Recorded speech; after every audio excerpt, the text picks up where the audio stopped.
Right, so I'll do the classic Blue Peter style, and I'll show you what we're going to attempt to make. So we're going to make, because we're limited for time, obviously I could bring a great big bar of steel and I could forge something massive, but you ain't going to sit around for that. So we're going to just forge a very simple little stick tang, little partial tang blade. So this hasn't been ground or anything yet, but I'm going to show you how I'd go about forging that, forging the tang. Then what we'll do is we'll profile it on the grinder, grind a bevel, and then we'll show you how we heat treat it. Okay, so it's a very crude little blade, but you'll get the gist of it. So what we've got is, like I say, this is EN43, this is spring steel effectively, so you could use recycled coil springs off an old car, you could go to the scrap yard. I tend to buy it in straight lengths. One, I'm going to spend a lot of time straightening it, but also I know exactly what it is. Sometimes when you pick up a bit of scrap steel in the scrap yard, you can spend hours forging it and it's not really what you thought it was.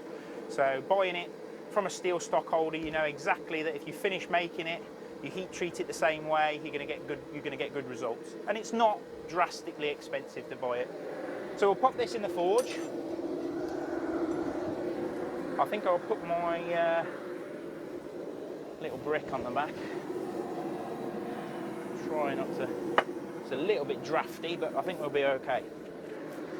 So, like I say, back home in the workshop, big anvil, you hit it a few times with a big hammer, all the energy can't get dispersed and you end up moving metal a lot more efficiently. We've got this little comedy sort of toy anvil that we've bought from Machine Mart, but as long as you put it on a fairly hefty lump, and ideally if you could have it on a solid base, a concrete floor, you're going to find that even though it's small, it will still do a reasonably good job.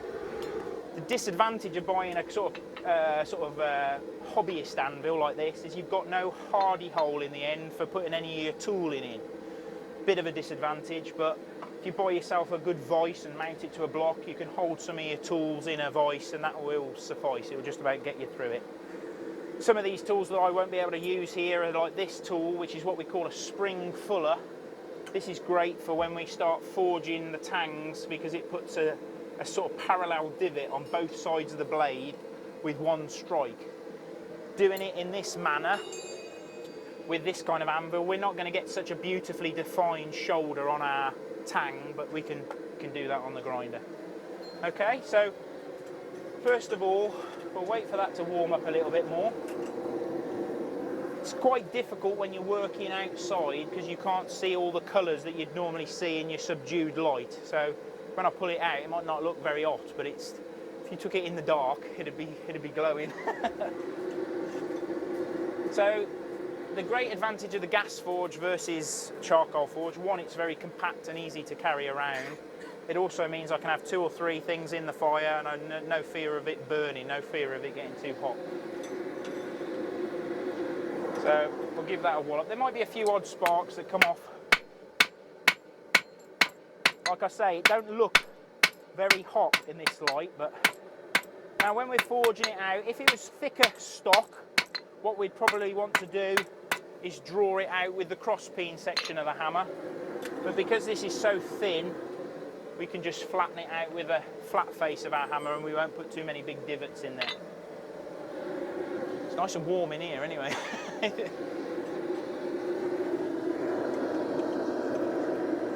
When I've got this back home in the workshop, I have it at eye level. It makes it so much easier. Certainly saves your back as well. So what I'm going to do first is draw out the flat section that's going to be our blade.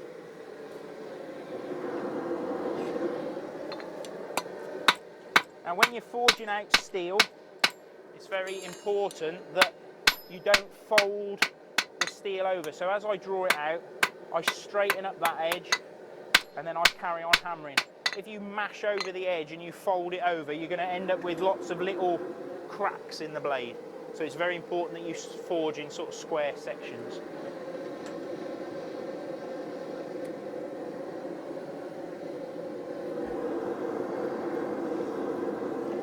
If you're doing it commercially, while you're waiting for one to warm up, you'd have another one out, pull it out, hammer away. So When I went and bought this, the guy that invented this was a guy called Cecil Swan. He was a South African, and he said, you won't be able to keep up with this forge. You'll just be constantly, you know, you were. And I thought, oh man, I could keep up with it, but wrecked my shoulder trying to keep working. Obviously, being out in the wind as well, we're actually cooling the steel down quite a lot as we're working it, so it's a little bit of a disadvantage. So see how I'm just dressing the edges, trying to keep it parallel. Now, if you were going to forge a very thin sort of tapered blade to it, you'd do it slightly different to the way that I'm going to do it. But because I want this to be a more of a traditional little carving knife with a sort of flat Scandi grind, I'm going to keep it pretty much the same thickness at the front edge to the back edge. If you were going to do a nice tapered grind on there, a nice sort of cook's knife, you'd actually want to forge it thinner. So if you were going to forge the bevel on there, you'd actually create the shape like this and then hammer the bevel in from this side, and it would bring that tip back up again. The mistake people make is they forge a blade shape, then they forge the bevel on that side, and you end up with a cutting tip that comes right up in the air. It just looks really ridiculous. So if we forged the bevel on this side, it would be a normal sort of shaped blade to it. Just cool that down a little bit.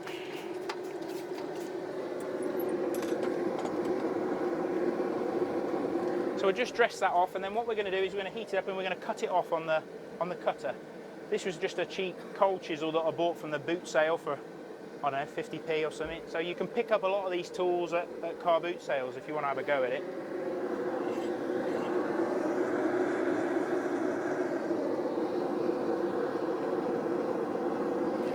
What I would say, yeah, I got this from the same guy that I got the forge from. It's an Israeli hammer designed by a guy called Hoffy, and it's designed so that it's very balanced. I can hit it on all the edges and it doesn't twist in my hand. If you can't get a big anvil, I would definitely say get a big hammer. You know, that's the bit that's going to really move the material. And I love that hammer. When I went to college and they tried to make you use traditional English hammers with a long handle, I just couldn't find that I got the accuracy, you know. Especially I'm getting short-sighted, so it's too far away for one, you know. So we'll snip that off. I'm trying to find my tongs that I want the good tongs, so I think that's them. And what we're going to do is cut that off.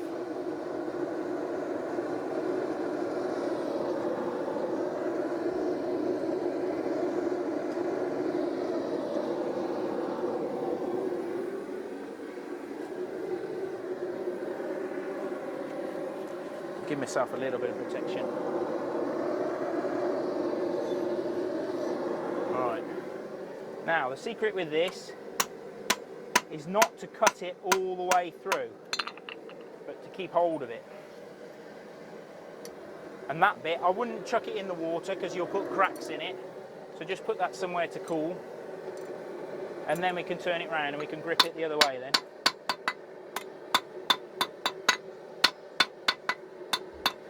Just straightening it up, and now what we're going to do is we're going to draw that tang out now.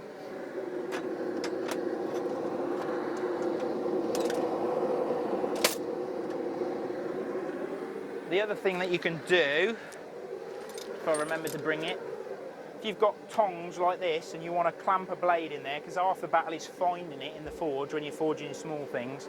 So to keep that gripped on, you can just use a link off a chain just to hold those tongs shut. That works really good.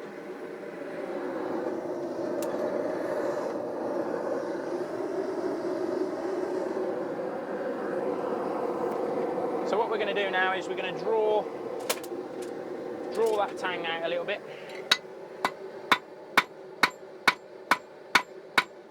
And the edges of the anvil will create a bit of a shoulder look. So as I hit it with a hammer, the hammer will create one side and the edges of the anvil will create the other.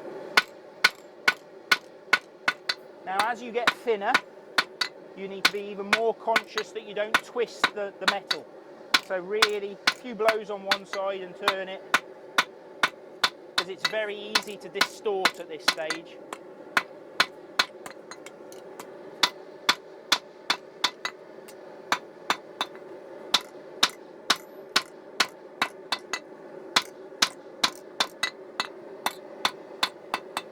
And at that sort of stage where it doesn't look hot to the eye, you can put very light blows and it almost puts like a polish on the steel. Can you see how it puts like a shine, like a burnish on from the hammer? Can you guys see that end? Look, puts a really nice finish on there. So we'll tweak that just a little bit and then we'll fire up the bad boy. Like some people are very traditional, they'll forge and they'll keep forging until it's all perfectly hammered to the shape that they want. The only thing I will say, spring steel hasn't got a great deal of carbon in it anyway, so the more times you have it in the fire and the more times you heat it up, the more carbon you're burning off. So if you've forged it for half a day, by the time you actually come to actually quench it and actually turn it into a knife, you'll probably find there won't be a great deal of carbon left in it. So if you can do it in as fewer heats as possible, even better. Now what we do want to do is make sure that that tang is thinner here than it is at this front edge. Ideally a taper in both planes. So I'm just tweaking that a little bit.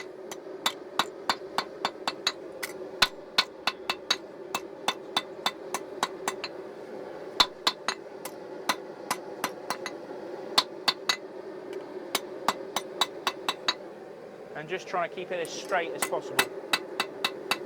Now, ideally, what we'd do at that stage is we'd let it cool just very gently normally, because you don't really want to quench it at this stage because you're going to make it hard. But obviously we haven't got really time against, we've got time against us, so I can either speed it up by dipping it in the water, or we can do Blue Peter style and we can use the blade that I prepared earlier. Do you want to see that blade finished? Yeah? Okay, well we'll just let it sit on the anvil for a little while. The beauty of this is, look, now that it's hot, I can turn it right down. It's got this little fan on there so I can control, so it doesn't use a great deal of gas and it doesn't get too hot either. So does that all make sense so far? Yeah? Have any of you guys, you'll probably find out that one of you guys in the front row is like a professional smith now and I look like a complete numpty. What we'll do is we'll just dip that. I don't really want to do this because it puts a lot more stress into the metal than we need to, but I'll just speed it up a little bit. If you quench that when it was very hot in water, you're liable to get lots of deep cracks in it. When we actually heat treat this, we'll use oil, which is a little bit less sort of intense. Right, so at that stage, we can get on the grinder. Now this is my particular grinder of choice, purely because it can do loads of different jobs. If I want to profile the edge, it's got these little fences that we can, and little tool rests that we can stick on there. And that gives me a really nice little work platform to lay the blade on so I can true the edge up. Now, Alistair, who makes his own grinders over there, kindly built me this setup. He built the motor and the inverter drive so that it made my old grinder, which was fixed speed, it suddenly turned it into a variable speed machine. So I've got infinite speeds and I can even make it go forwards and I can also make it go backwards. So if you're going to spend a bit of money on a grinder, I would say getting variable speed is definitely the way to go. Now what I do normally in the workshop environment, you can put extractors on to suck the dust away, but I normally just put a bucket of water under there. The hot sparks will hit the water and cool and the dust will sink. So sort of keeps the dust down to a minimum really. Now you could, if you want to, sort of draw a shape on there, but I'm pretty much happy with the back edge. I'm just going to grind the front edge so that I've got clean, shiny steel. So if I wanted to scribe a centre line down, I could see it easily.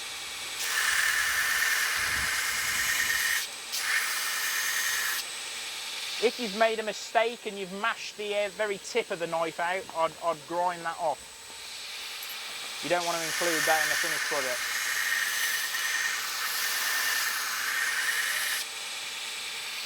There you go, that's looking like a sort of fairly typical little whittling knife with not too much of a deep belly to it. If you wanted to, you could just tidy out those little plunge areas where the tang meets the blade. So we just dress that a little bit.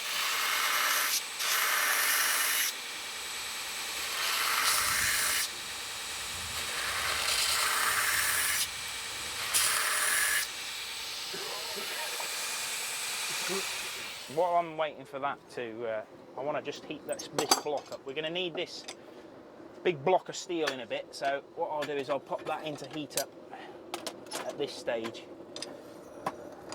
We're going to use that as a,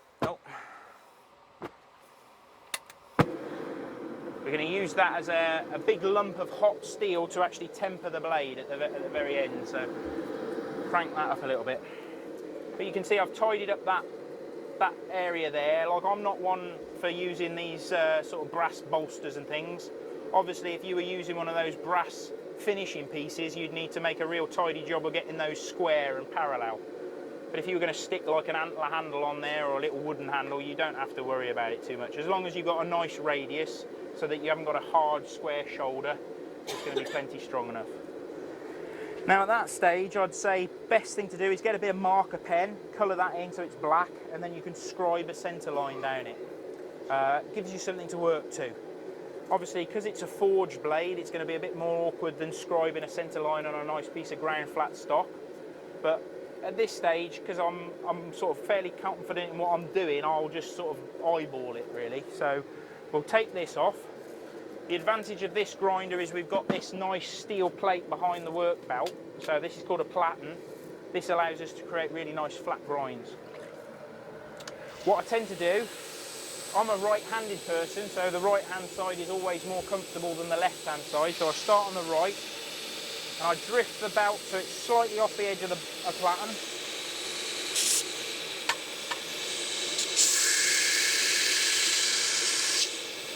And I support the back of the blade just on that finger. That's my sort of tool rest.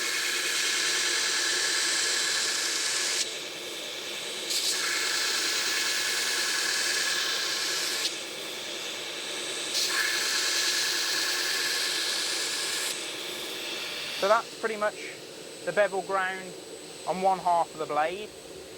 I'll probably have to tweak it just a little bit.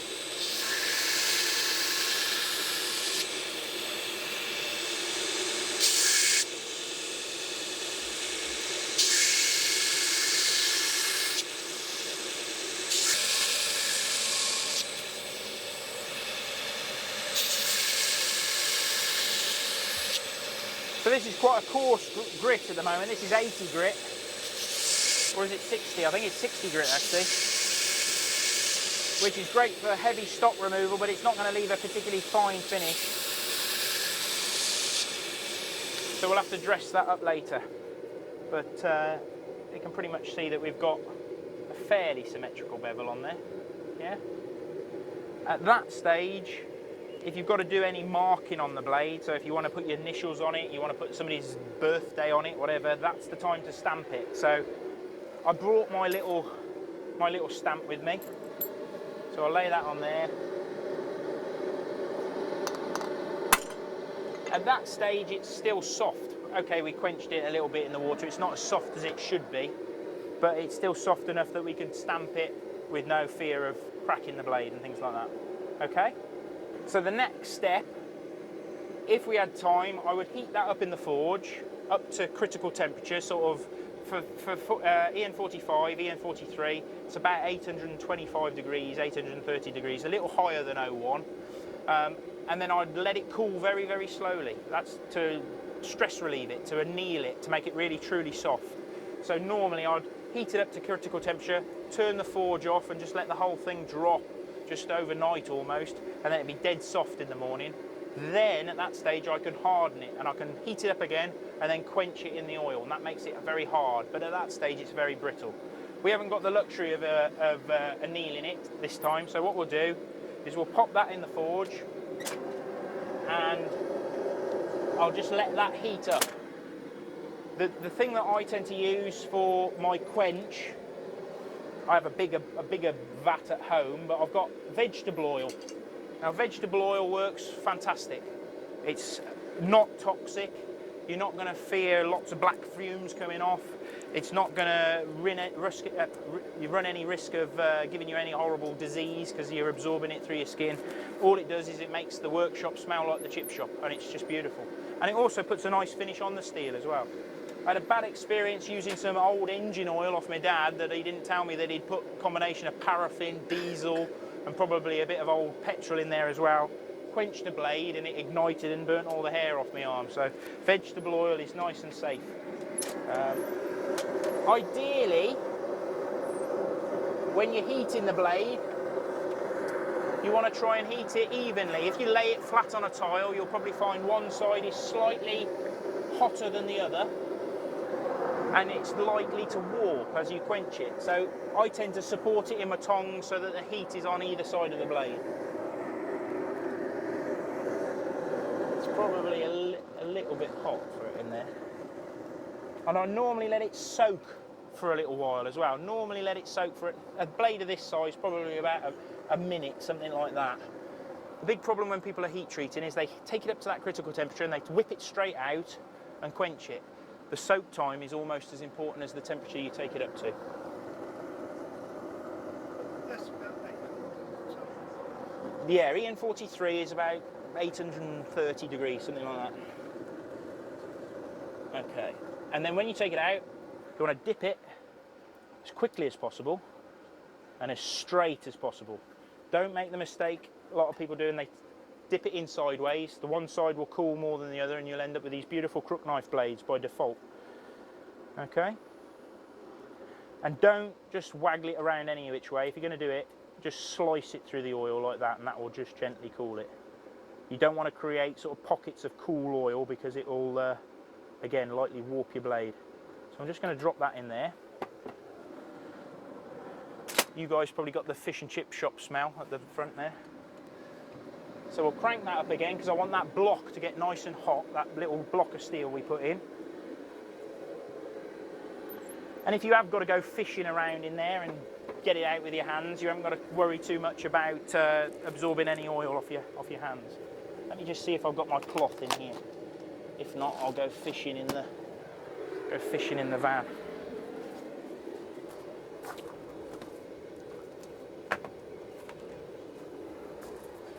Right. Oh, to get it out? Yeah, I've got one at home in the workshop. Yeah. What we'll do is we'll just go diving in there with the tongs.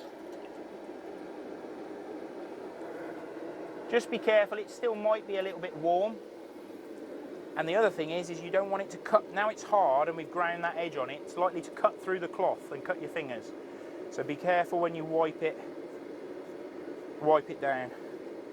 And if the scale comes off fairly clean like that, it normally means you've made a fairly good job of it. And you sometimes get these little grey flecks coming through.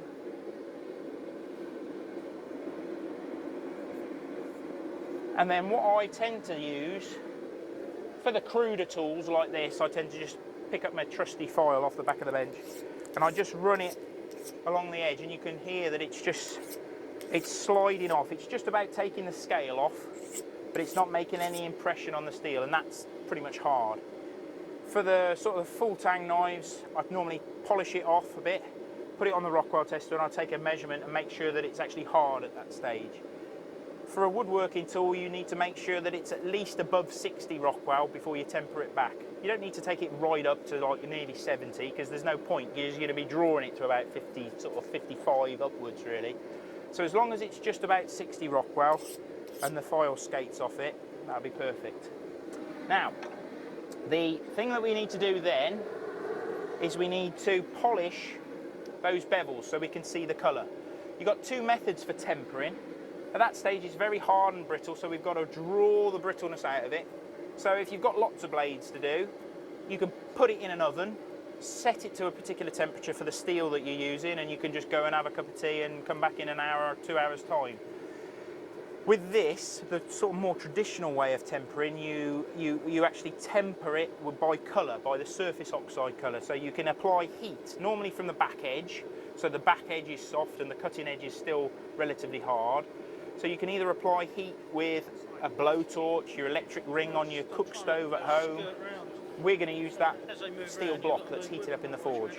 But I need to be able to see those colours. So what I'm going to do is I'm going to polish that bevel again. So this is the advantage of having the grinder to hand. I can just turn the speed down.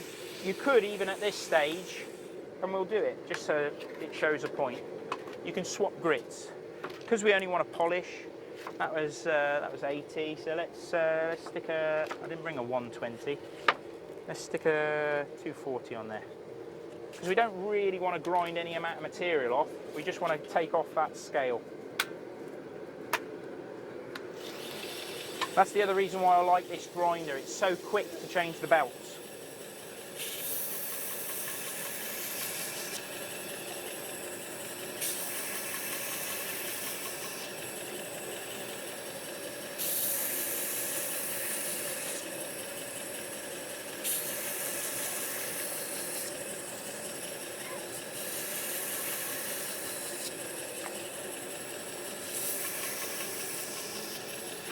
There you go, look.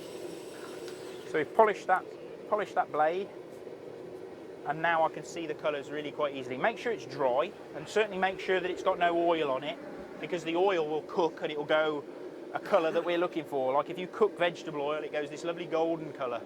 So we want to make sure that we get a nice sort of dark straw to almost a purpley colour for this.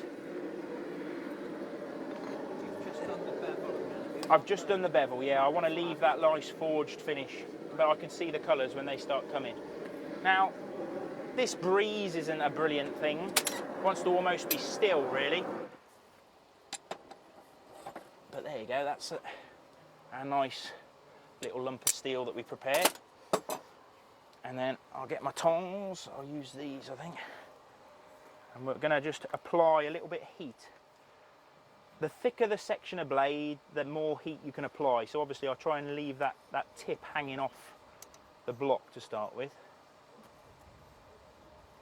Just to try and put a bit of heat into that tang area and the thick section of the blade. So we're using the sort of the transfer of heat from that block to the blade. Are you waiting for the colour to appear on that freshly ground bit? Exactly, you got it. So it will start to come. Don't rush it, because especially where it's thin, you'll suddenly go, blimey, it's too quick, and it's there before you know it. So I'm just trying to apply a little bit of heat. You guys at the front can probably see it's starting to change, starting to get a bit of a yellow tinge to it. This is where the block drops off onto your foot, and then you know about it. I often use a little Bunsen burner that I got from a science lab. If you set that so that it's a very yellow flame and hold the blade just in the yellow flame, you'll find that that'll draw it back quite nicely as well. Can you see the colour coming now, you guys? It's starting to go yellow, look. What temperature do you want it? It equates to about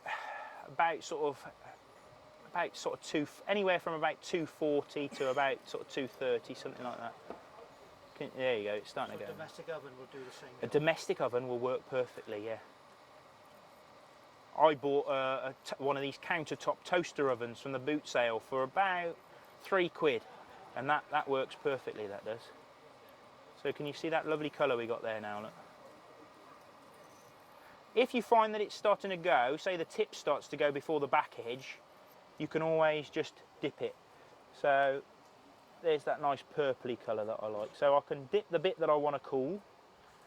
If you're really proficient and you do this every day of the week, you can probably find that you can just lift it off the block and just allow that last little bit of colour to run, and you'll be there. But I find that I end up having to dip a little bit. Now what I'm doing is I'm heating up the tang. I'm putting a bit more colour into the tang because I want this to be softer than the blade. You could do that with a blowtorch afterwards.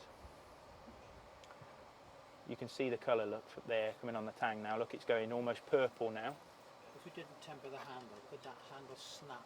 Yeah, On it? yeah, like the tang could snap off the blade. At that weak point, that's it, where you get that transition, that thin area. Yeah. So what I'm doing, look, that's gone blue now, And you can see on the shiny bit, you can see a darker shade coming along, almost into a purple.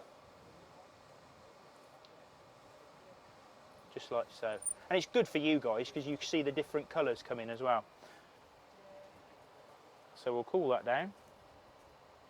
Okay, this is a pretty crude blade, but it would work, you know, you'd be able to carve wood with that, stick a crude handle on it. I wouldn't normally do this, but I'm just going to make sure that it's all nice and cold, and you can just pass it round and have a look at it. And it's quite nice because you've seen that from literally a piece of bar and a bit of talking, but that's a fully functional little blade, okay? Yeah? So pass that round, you can all have a look. Don't cut yourselves because it will still cut you. We'll turn the forge off, we'll turn that little blower off. And is there any questions? Are there any questions on what we've done? Did it all make perfect sense? Yeah?